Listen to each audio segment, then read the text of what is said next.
தம்பி உயிரோட இருக்கிறப்ப சொன்னார்ல, அப்ப நீங்க சம்மதிச்சிருப்பீங்கல்ல? ஆமாங்க, இவங்க தான் என் புருஷன் கிட்ட தாய் மாமாங்கிற முறையில என் மகளுக்கு மாங்கல்யம் செஞ்சு தர வேண்டிய பொறுப்பு தானே அப்ப இவங்க சொன்னாங்க. நீங்க கேட்டதுனால தானே அவங்க நிறைவேற்ற வந்திருக்காங்க. ஆமா, இப்ப வேணாங்கற. ஒரு தாலி அறுத்தவ மாங்கல்யம் வாங்கி கொடுத்தா நீ வாங்கிக்குவியா?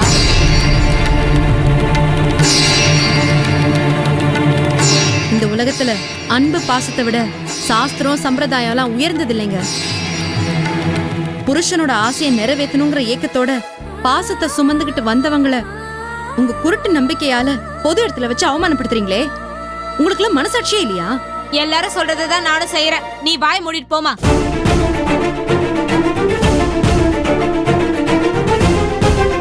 பேச்சுல கொஞ்சம் மரியாதை இருக்கட்டும். என்ன போலாது மரியாதை? என் பொண்ணு கல்யாணத்துக்கு மாங்கல்யம் வாங்க எனக்கு தெரியாதா? பெரிய இவளாட்டம் வந்து பேச வந்துட்ட. போமா, வேலையை பார்த்துட்டேன். ரொம்ப பேசுனீங்க, போலீஸ்க்கு போன் பண்ணிடுவேன். கூப்பிட்டு போலீஸ் வந்து என்ன பண்ணும்? குடும்பத்துல இருக்கிற ஒருத்தரை மன ரீதியா சித்திரவதைப்படுத்தினாலோ மானபங்கம் படுத்தினாலோ குடும்ப வன்முறை தடுப்பு சட்டப்படி நடவடிக்கை எடுக்கலாம். நீங்க இப்ப முழுக்க முழுக்க செஞ்சிட்டு இருக்கிறது மன ரீதியான சித்திரவதை. மூட நம்பிக்கையின் பேர்ல இன்னொருத்தரை அசிங்கப்படுத்துறது சட்டப்படி குற்றம். போலீஸ் கூப்பிட்டுமா? வேண்டாமா, வீட்டுல விசேஷம் வச்சிருக்காங்க. நான் விதவை, மங்கள காரியங்கள்ல ஈடுபடக்கூடாதுன்னு எனக்கு தெரியும். ஆனா என் புருஷனோட ஆசையை நிறைவேற்றுறதுக்காக தான் நான் வந்தேன். பரவாயில்லைங்க. மனசு இருக்கிறவங்கள தான் மனுஷன்னு சொல்லுவாங்க. உங்களுக்கு ஒரு கஷ்டம்னா சாஸ்திரம் சம்பிரதாயம் ஒன்னும் உதவி பண்ணாது. உங்ககிட்ட இருக்கிற மனிதனையே தான் உங்களை காப்பாத்தும். இல்லம்மா, 4 பேரு 4 விதமா பேசுவாங்கம்மா. அதுக்குதாம்மா. மத்தவங்களுக்காக நீங்க வாழாதீங்க, உங்களுக்காக உங்க மனசாட்சிப்படி நீங்க வாழுங்க. சொந்தக்காரங்களை மீறி செஞ்சா அத வெளியில போய் 4 விதமா சொல்லுவாங்க. தாலி அறுத்தவை எடுத்து கொடுத்த மாங்கல்யம் அபசகுணம்னு வேற சொல்லுவாங்க.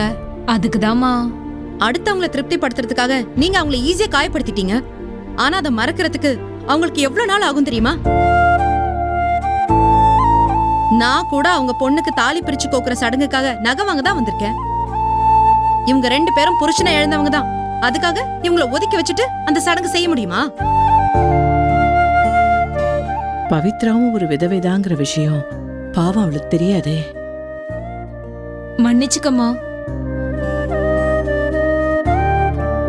நீயும் என்ன மன்னிச்சிருமா. நான் பேசுனதெல்லாம் தப்புதான். எதையும் மனசுல வச்சு அதெல்லாம் பேசாதீங்க. சரிம்மா. வந்த இடத்துல ஒரு பஞ்சாயத்தை முடிச்சிட்டியேம்மா. அவங்க பேசுனதை நீங்களும் கேட்டீங்கல்ல, எனக்கே மனசு எவ்வளவு கஷ்டமா இருந்துச்சு. மூட நம்பிக்கையில ஊறி போனவங்களை திருத்தவே முடியாதும்மா. இங்க வா. அம்மாடி, சொல்லுங்கம்மா. உன் கையால தொட்டு இந்த மாங்கல்யத்தை எடுத்து கொடுக்கறியா?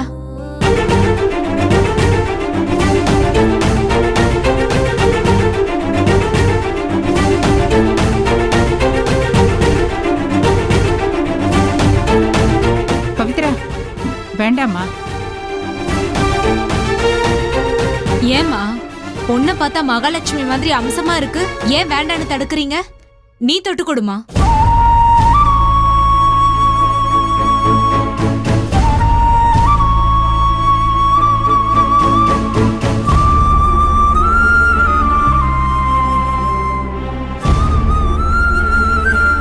உங்க பொண்ணுக்கு கல்யாணம் முடிஞ்சு சந்தோஷமா நிம்மதியா ஆரோக்கியமா வாழ்வாங்க. ரொம்ப தேங்க்ஸ்மா. நான் வரேம்மா. சரிங்க. வரேங்க. வரங்க. வா போலாம். சரி, நம்ம உள்ள போலாம். போலாம். போங்கம்மா. வா. அடையார் மர்டர் கேஸில் டம்மி கிரிமினல் சரண்டர் ஆகியிருக்காங்க. அந்த ஏரியா இன்ஸ்பெக்டரு அக்யூஸ்டுகளை செட் பண்ணி சரண்டர் ஆக வச்சுட்டாராம். இதை என்கொயரி பண்ணி 2 நாளைக்குள்ள ஹைகோர்ட்டில் ரிப்போர்ட் ஃபைல் பண்ணி ஆகணும். ஹைகோர்ட் ஆர்டர் வந்துருச்சா சார்? வந்துருச்சு. சரண்டர் ஆனவங்களை கஸ்டடியில் எடுத்து விசாரிக்கணும். கோர்ட் ஆர்டர் கொடுத்துருக்கு. Okay sir. ஜுடிஷியல் கஸ்டடிங்கிறதுனால பெருசாக ஃபார்மாலிட்டிஸ் எல்லாம் இருக்காது. நீங்கள் போய் கோர்ட் ஆர்டரை காட்டி அந்த 2 பேரையும் இங்கே தூக்கிட்டு வந்துருங்க. Okay sir. அப்புறம் ஒரு நிமிஷம் சார். உங்கள் வீட்டில் ஏதோ ஃபங்க்ஷன் சொன்னீங்கல்ல? ஆமாம் சார். எத்தனை மணிக்கு? சார், இப்போது ஃபங்க்ஷன் ஆரம்பிச்சிருக்கோம். பரவாயில்ல சார். மூர்த்தி, டென்ஷன் ஆயிட போகிறேன். வீட்டுக்கு கிளம்புங்க. சார், வீட்டுக்கு வர முடியாதுன்னு சொல்லிட்டேன் சார். ஏங்க, நமக்கும் குடும்பம் இருக்குங்க. அவங்க உணர்வையும் மதிக்கணுங்க. வேற ஒருத்தரை வச்சு நான் பார்த்துக்கிறேன். நீங்கள் கிளம்புங்க. Yes sir. வாங்க சுப்ராஜ் சார். சொல்லுங்க சுப்ராஜ். பிரபுவோட கார் மிஸ்ஸிங் மேட்டர்ல பெரிய சீட்டிங் நடந்திருக்கு சார். பிரபு விஷயத்தில் சீட்டிங் நடக்கலான்னு தான் ஆச்சரியப்படணும். சார், பிரபுக்கு போலீஸ் ஸ்டேஷன்ல கொடுத்ததா காட்டின சிஎஸ்ஆர் போலீஸ் சார். அந்த ஆள் ஸ்டேஷன்ல கம்ப்ளைண்டே கொடுக்கல சார். என்னென்ன வேலையெல்லாம் பண்ணுறான் அந்த பிரபு.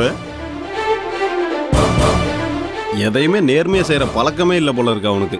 சார், புதுப்பேட்டை ஏரியாவில் இருக்கிற காயலாங்கடைக்காரங்கிட்ட விசாரித்தோம் சார். அவங்க பைக்கு காருன்னு திருட்டு வண்டிகளை வாங்குறது இல்லைன்னு சங்கத்திலே தீர்மானம் பண்ணியிருக்காங்களாம் சார். அவங்க திருந்தினாலும் கார் திருடினவனுங்க திருந்த மாட்டாங்களே.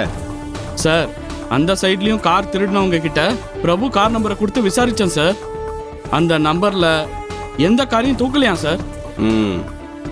பிரபு கார் திருடு போகலை. அவன் எப்போ ஃபேக் சிஎஸ்ஆரை கையில் வச்சுருந்தானோ அப்போவே அவன் தான் திருடங்கிறது கன்ஃபார்ம் ஆயிடுச்சு. சார், என்ன சார் சொல்கிறீங்க? அவன் காரை அவனே திருடுவானா? அவன் காரையே அவன் ஒளிச்சு வச்சிருக்கான்னா அவன் காரை திருடினதா தானே அர்த்தம். ஒரே குழப்பமாக இருக்கே சார். பிரபு பிறக்கும் போதே கிரிமினலாக பிறந்திருப்பான். அவன் எதை தொட்டாலும் அதில் குறுக்கோழி இருக்குதான்னு தான் பார்க்குறான். போலீஸ் ஸ்டேஷனில் புகார் கொடுத்தா அதுக்கு ஸ்டேஷன்லேருந்து கொடுக்குற சிஎஸ்ஆர் நம்பர் கூட போலியாக தயாரிச்சிருக்கான் சார். பிரபு மேலே கிரைம் லிஸ்ட் ஏறிக்கிட்டே போகுது. போலி சிஎஸ்ஆர், போலி எஃப்ஐஆர், இதெல்லாம் யார் தயாரிக்கிறான்னு தெரியணும். பொறி வச்சு தான் பிடிக்கணும். சார், இந்த போலி சிஎஸ்ஆர் எஃப்ஐஆர் தயாரிக்கிறவங்களுக்கு ஃபுல் ஸ்டாப் வைக்கணும் சார். இந்த north Indian criminal list yellow file ஒன்று இருக்கும், கொண்டு வாங்க.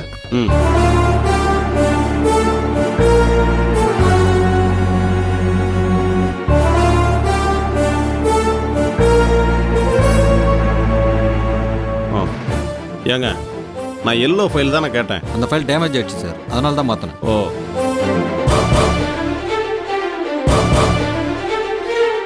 கலர் மாறினா கொஞ்சம் கன்ஃபியூஷன் வருமோ? பழகிற வரைக்கும் இருக்கும் சார். ஸோ விபத்து ஏற்படுத்தின கார் இப்போ கலர் மாறி இருக்க வாய்ப்பு இருக்குல்ல? இருக்கும் சார். பிரபு பெரிய சீட்டிங் மேன் இல்லை, அதெல்லாம் ஈஸியாக செய்வானே.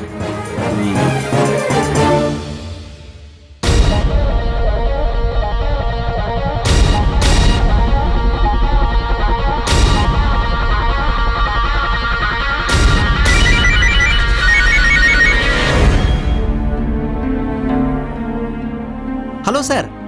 அறிவு, எப்படி இருக்கீங்க? Fine sir. என்ன சார், ஏதாவது உழவு வேலை பார்க்கணுமா?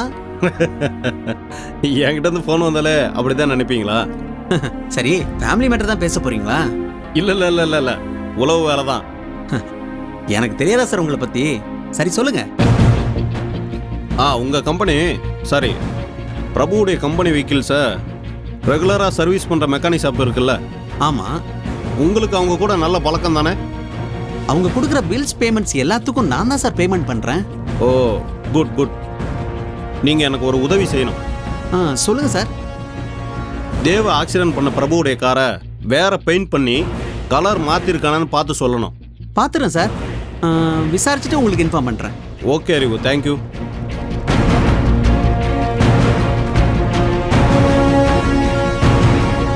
காரோட கலர் மட்டும் மாறி இருந்துச்சுன்னா கண்டிப்பாக அந்த பிரபு தான் குற்றவாளியாக இருக்கணும்.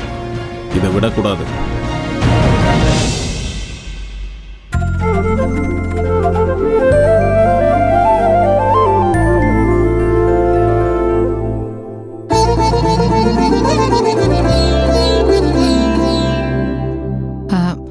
பத்மினி, தாலிக்கொடி, ஒரு எல்லாம் பவித்ரா உனக்காக பார்த்து பார்த்து வாங்கியிருக்கா.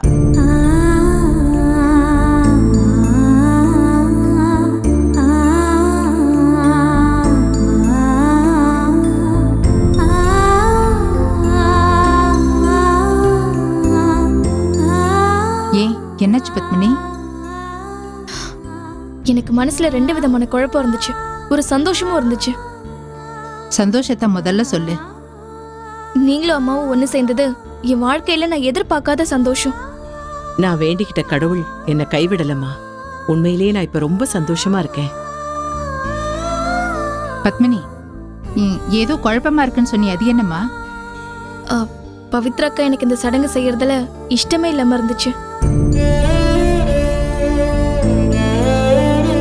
அவங்க எனக்காக மெனக்கெடுறத பார்த்தா அவங்க செய்யட்டுமேன்னு முடிவெடுத்துட்டேன். அம்மா ஸ்தானத்துல இருந்து பவித்ரா செய்யறப்போ நீ இந்த சாஸ்திரம் சம்பிரதாயம் எல்லாம் பார்க்க கூடாதுமா. எனக்கு ஒரு குழப்பமும் இருக்கு. அவங்க இங்க வந்த இடத்துல தேவ் மாமா இறந்த விஷயத்த யாராவது உளறிட்டாங்கன்னா என்ன பண்றதுன்னு தான் பயமா இருக்கு. அதுவும் யோசிக்க வேண்டிய விஷயம்தான் பத்மினி.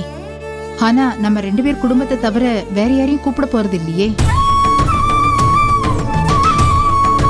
2 குடும்பத்துல ஒருத்தியா இந்திரான்னு ஒரு விஷ பாம்பு இருக்காளே.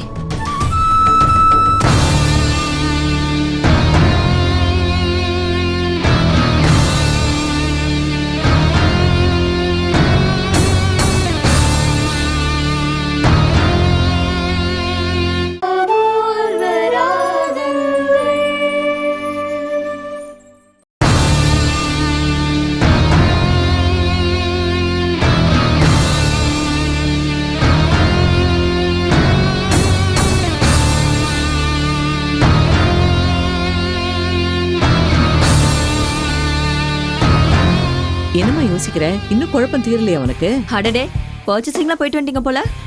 ஆமாம்மா, நீயும் பாரு. பரவாயில்லம்மா. அம்மா, டீ காஃபி சாப்பிட்டீங்களா? இருக்கட்டும்மா, நம்ம வீடு தானே. சரி, பேசிட்டு இருங்க, நான் இதை வரேன்.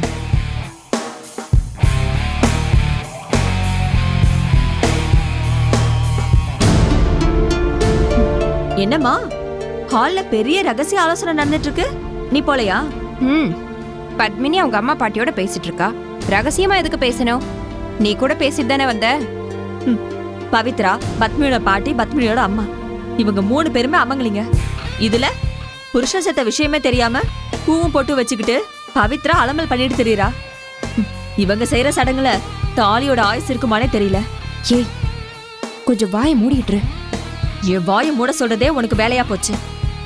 நாட்டு நடப்பை பத்தி யோசிக்கவே மாட்டியா நீ? 4 பேர் நான் சொன்னதை சொல்றப்பதான் உனக்கு புத்தியே வரும். உன்ன மாதிரி கெட்ட புத்தி இருக்கிறவங்க தான் தப்பு தப்பா பேசுவாங்க. அவங்க எல்லாம் நல்ல மனசோட செய்யறவங்க, அதனால எந்த தப்பும் இல்ல. நல்ல மனசுன்னு உனக்கு எப்படி தெரியும்? சும்மா வளராத. சாஸ்திர சம்பிரதாயத்தை மீறி செஞ்சாங்கன்னா அது என் அண்ணனை தான் பாதிக்கும். அதுக்காக தாலி பிரிச்சு கோக்குற சடங்க நிறுத்திடுவேன்.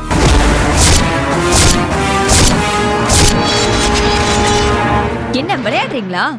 மங்கள காரியத்துக்கு யார் வரணும் வரக்கூடாதுன்னு ஒரு வரமுறை இல்ல? அப்படி பார்த்தா நீ கூட விதவைதான். பொட்டு வச்ச விதவை. புருஷன் உயிரோடு இருந்தா மட்டும் ஒருத்தி சுமங்கலி இல்ல இந்திரா. தாலி கட்டின புருஷனோட தாம்பத்திய வாழ்க்கையில இருக்கிறவதான் சுமங்கலி. புருஷன் வெளிநாட்டுல இருந்தா பொண்டாட்டி புருஷன் வீட்டுல இருந்து குடும்பத்தை பாத்துக்கணும், மாமனார் மாமியார கவனிச்சுக்கணும். ஆனா நீ என்ன பண்ணிட்டு இருக்க? மாமியார் வீட்டை விட்டுட்டு இங்க வந்து டேரா போட்டுட்டு இருக்க. இப்ப சொல்லு, நீ ஒரு பொட்டு வச்ச விதவையா இல்ல வாழா வெட்டியா? உனக்கு பிடிக்கலன்னா சொல்லிடுமா, நான் இப்பவே இங்க இருந்து கிளம்பிடுறேன். அதுக்காக என்னை பவித்ரா மாதிரி நினைச்சு பேசாத. இத பாருடி, வாழ்க்கப்பட்டு போனதுக்கு அப்புறம் நீ தாய் வீட்டுல வந்து ரொம்ப நாள் தங்குனா அது தலைப்பிரசவமா தான் இருக்கணும். மத்த நாளைக்கு நீ விருந்தாளி மாதிரி தான் வந்துட்டு போகணும். இங்க பாருமா, மாமியார் கொடுமை தாங்க முடியாம தான் நான் இங்க வந்து இருக்கேன். நான் ஒன்னும் ஆசைப்பட்டு இங்க வந்து இருக்கல. நம்புறேன்டி, நம்புறேன். ஓ மாமியார் பத்தி எனக்கு தெரியாதா?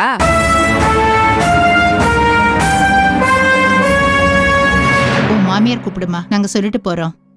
சரி பாட்டி.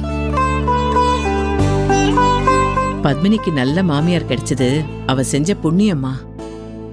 வாழ வர்ற மருமக மாமியார அம்மாவா நினைச்சிட்டா எந்த பிரச்சனையும் வராது அவங்களுக்குள்ள. அத்தை, பாட்டி கிளம்புறாங்களா? இத வரேன். வா.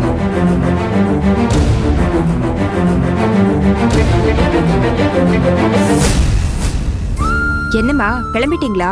இருந்து சாப்பிட்டு போலாம்ல. நான் என்ன ரொம்ப தூரத்துலயா இருக்கேன்? நினைச்சா வந்து சாப்பிட்டுட்டு போறேன். வரேங்க, வாங்க. வரேன், வரேம்மா, வரேன் இந்திரா.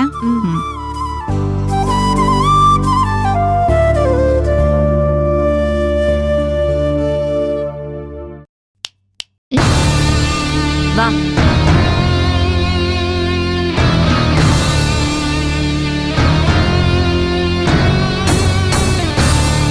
என்ன முடிவு பண்ணியாச்சா? என்ன முடிவு? அடடடடா, ஒண்ணுமே தெரியாத பாப்பா மாதிரி பேசுற. உன் பாட்டி எதுக்கு வந்தாங்க? தாலி பிரிச்சு கோக்குற விசேஷ சம்பந்தமா பேசுறதுக்காக வந்தாங்க. பேசினாங்கல்ல? பேசினாங்க. பவித்ரா வச்சு செய்ய போறதா தானே பேசுனாங்க? ஆமா.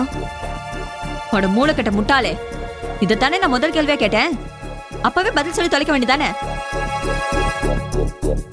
ஆனா அத நான் ஒத்துக்க மாட்டேன்.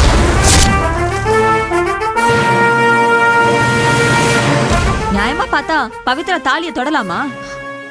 ப்ளீஸ் இந்திரா, இப்படிலாம் பேசாத. எனக்கு மனசு கஷ்டமாகுது.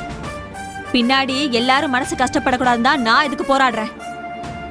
எந்த சமயத்திலையும் பவித்ராக்கு மனசு காயப்படக்கூடாதுன்னு நான் பயந்துட்டு இருக்கேன். அவங்க புண்ணியத்துல தான் பாட்டி அம்மா ஒண்ணு சேர்ந்திருக்காங்க. அந்த சந்தோஷமே போதும். ஃபங்க்ஷன் நடக்க வேண்டாம் தான் நானும் நினைக்கிறேன். ஆனா ஃபங்க்ஷன் நடக்கணும் தான் நான் நினைக்கிறேன். ஆனா பவித்ரா வரக்கூடாது.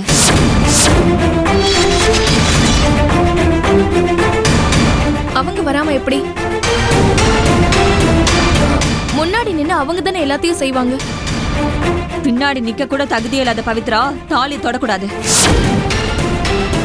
ஷோ, இப்ப என்ன பண்ணணுங்கிற? பவித்ராக்கு ஃபோன் பண்ணி ஃபங்க்ஷனுக்கு வர வேணான்னு சொல்லு. ஆரம்பத்துல பவித்ராக்கு இந்த சடங்கு எடுத்து செய்யறதுல எனக்கு உடன்பாடு இல்லதான். ஆனா ஒரு அம்மா ஸ்தானத்துல இருந்து நிறுத்து. நான் சொன்னதை மட்டும் ஃபோன் பண்ணி சொல்லு. நீ எந்த விளக்கமும் எனக்கு சொல்ல வேணாம். என்னேந்திரா இப்படி அநியாயம் பண்ற? இது உனக்கு சம்மந்தம் இல்லாத ஃபங்க்ஷன்.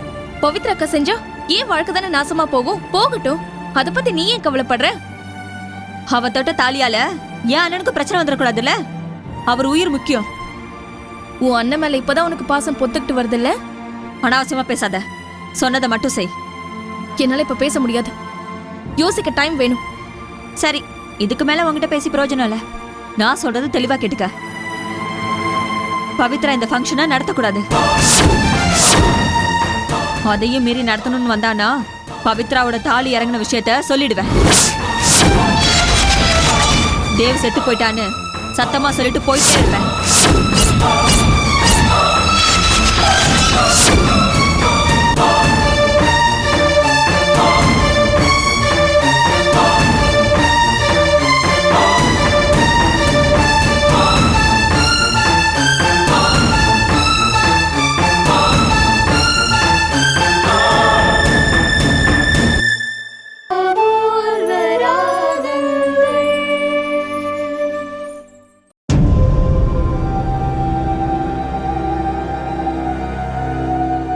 என்ன தம்பி? வாங்கண்ணே. என்னண்ணா இந்த பக்கம்? எப்படி இருக்க? நல்லா இருக்கேண்ணா. இந்த பக்கமா போனேன். உன் பாஸை பார்க்கலாமேன்னு வந்தேன். எங்க உன் பாஸ்? இப்பதான் எங்க பாஸ் இப்படி போனாரு, நீங்க இப்படி வரீங்க. ஓ அப்படியா? சரி, உன் ஓனருக்கு தொழில் எப்படி போயிட்டு இருக்கு? அண்ணே, டாஸ்மாக் கடை இருக்கிற வரைக்கும் மெக்கானிக் ஷாப்ல எல்லாருக்கும் லாட்டரி பிரைஸ் தானே. அப்படியா? ஆமாண்ணே, டெய்லி 2-3 வண்டி வந்து குமிதுண்ணே. ஆமாமா, ஒழுங்கா வண்டியை ஓட்டுறதுக்கு தான் ஆர்டிஓ ஆஃபீஸை திறந்து வச்சிருக்காங்க. ஆனா தாறுமாறா ஓட்டுறதுக்குன்னே டாஸ்மாக் கடையை திறந்து வச்சிருக்காங்களே. கரெக்டா சொன்னீங்கண்ணே.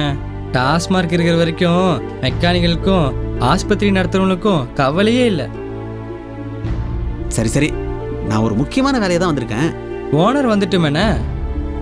இல்லப்பா, உன்கிட்ட தான் பேசணும். அப்படியா? என்ன பேச போறீங்க? என்கிட்ட ஒரு கார் இருக்கு, அதை விற்கணும். இது ஒரு மேட்ரா? என்ன மாடல் கார்னு?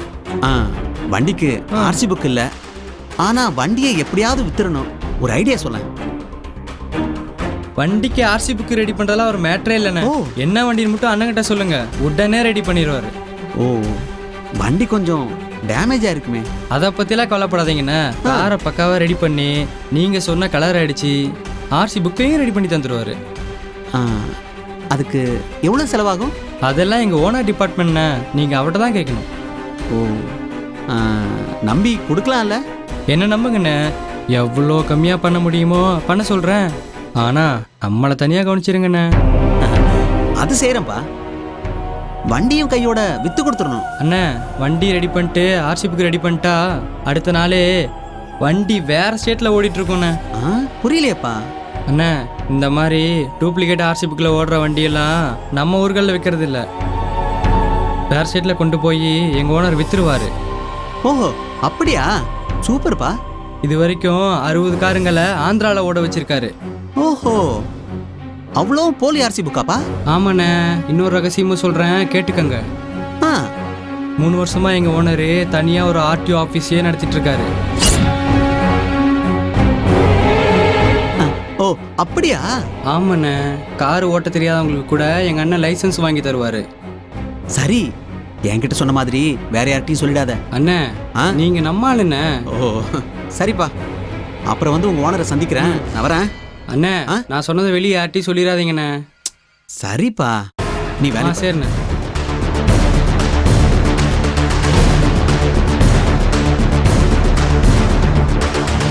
ஆர்டிஓ ஆஃபீஸே நடத்துறீங்களா? இருக்குடா உங்களுக்கு.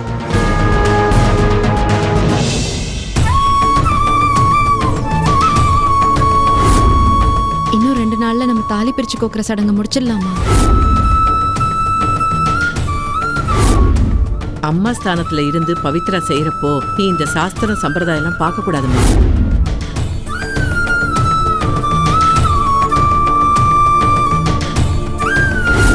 பவித்ரா இந்த ஃபங்க்ஷனை நடத்தக்கூடாது. அதையும் மீறி நடத்தணும்னு வந்தானா தேவ் செத்து போயிட்டான்னு சத்தமா சொல்லிட்டு போயிட்டே இருப்பேன்.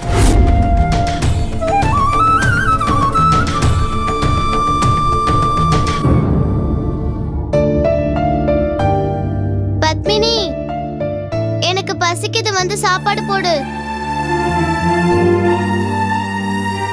ஏ பத்மினி, நீ பாட்டுக்கு நின்னுட்டே இருக்க. வா பத்மினி, வருவியா மாட்டியா?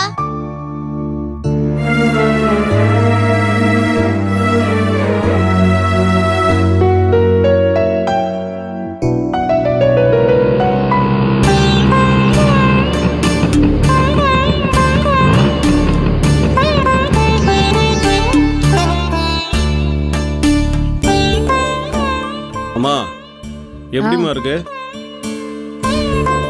இன்ஜெக்ஷன் போட்ட பிறகுதான்ப்பா கொஞ்சம் உடம்பு வலி குறைஞ்ச மாதிரி இருக்கு.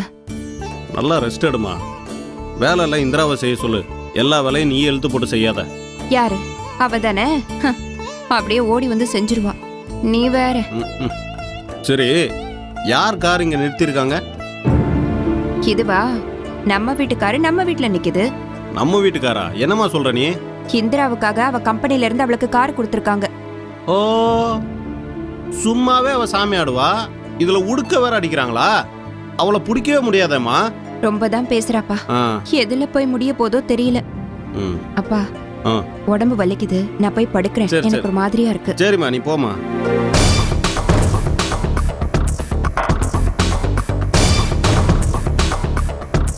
பிரபு எதுக்கு இவளுக்கு கார் கொடுத்துருக்கான்னு தெரியலையே. இந்திராவுக்கு நேரம் சரியில்லைன்னு நினைக்கிறேன்.